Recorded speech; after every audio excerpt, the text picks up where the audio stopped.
অস্বাভাবিক শেয়ার দরের লাগাম টানতে স্টক এক্সচেঞ্জ হুটহাট করে দিচ্ছে লেনদেন স্থগিত। এতে উদ্বিগ্ন হয়ে পড়েছেন বিনিয়োগকারীরা, যে কারণে গতিশীলতার দিকে অগ্রসর হওয়া শেয়ার বাজারে আবারও পিছুটান। বিশেষ করে অস্তিত্ব সংকটে থাকা ৪২ কোম্পানি নিয়ে বাড়ছে আতঙ্ক। স্টক এক্সচেঞ্জের এসব অযাচিত হস্তক্ষেপে বাজার গতি হারাচ্ছে মনে করছেন বিনিয়োগকারীরা। সানি আহমেদের রিপোর্ট। সরকারের ইতিবাচক বার্তায় যেখানে শেয়ার দর সূচক লেনদেন সবই বাড়ছে, সেখানে আবারও একাধিক কোম্পানির হঠাৎ লেনদেন স্থগিত হওয়া তৈরি করেছে আতঙ্ক। নিরীক্ষকদের মতে যখন একটি কোম্পানি দেউলিয়া বা বন্ধের দিকে যায়, তখন তাকে গোয়িং কনসার্ন থ্রেট বা অস্তিত্বের সংকট বলা হয়। ডিএসসি এমন ৪২ কোম্পানির তালিকা তৈরি করেছে যেগুলোর ভবিষ্যৎ অন্ধকার।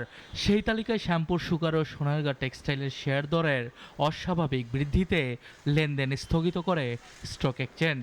এতে ডিএসসির সার্বিক উত্থানের গতি থমকে যায়, যেটিকে অযাচিত হস্তক্ষেপ বলে মনে করেন বিনিয়োগকারীরা।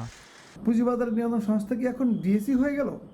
তারা মার্কেটে অযাচিত হস্তক্ষেপ করে বিনিয়োগকারীদের আতঙ্কিত করছে। মার্কেটের গতিতে চলতে দিতে হবে। এর জন্য তো বিএসসিসির সার্ভিলেন্স সেক্টরে আছে, তাদের তো এটা কাজ। গোয়িং কনসার্ন থ্রেডের প্রথম সারিতে থাকা বিডি থাইফুডের শেয়ার দর মাত্র ৮ টাকা ৯০ পয়সা থেকে কয়েক গুণ বৃদ্ধি পেয়ে এখন ৩০ টাকার ওপর লেনদেন হচ্ছে।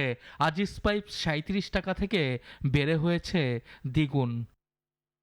মেঘনা পেইট মাত্র ১৮ টাকা থেকে শেয়ার দর উঠেছিল ৯০ টাকায়। এই গ্রুপের আরেক কোম্পানি মেঘনা কন্ডেন্স মিল্ক ১২ টাকা থেকে উঠেছে ৪৯ টাকায়। এদিকে গোয়িং কনসার্ন থ্রেডে আরও বেশ কিছু কোম্পানি রয়েছে যারা এক সময় ভালো করেছিল। ঝুঁকিপূর্ণ বিনিয়োগের তালিকায় রয়েছে ডোরিন পাওয়ার, জিএসপি ফিন্যান্স, খান ব্রাদার্স, ইনটেক, ন্যাশনাল টি, মেঘনা সিমেন্টের নামও। বিনিয়োগকারীদের জন্য শুধু একটাই রিকোয়েস্ট, আপনারা জেনে বুঝে ইনভেস্ট করেন।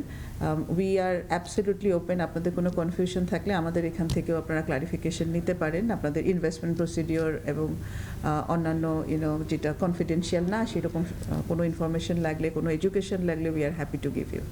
কোনো শেয়ারে কারসাজি হলে সেটা সার্ভেইলেন্সের মাধ্যমে এনফোর্সমেন্ট অ্যাকশনে যায় কর্তৃপক্ষ, কিন্তু হুটহাট ক্ষমতার অপব্যবহার সার্বিক বাজারের জন্য নেতিবাচক বলে মনে করেন সংশ্লিষ্টরা। সানি আহমেদ, নাগরিক, ঢাকা।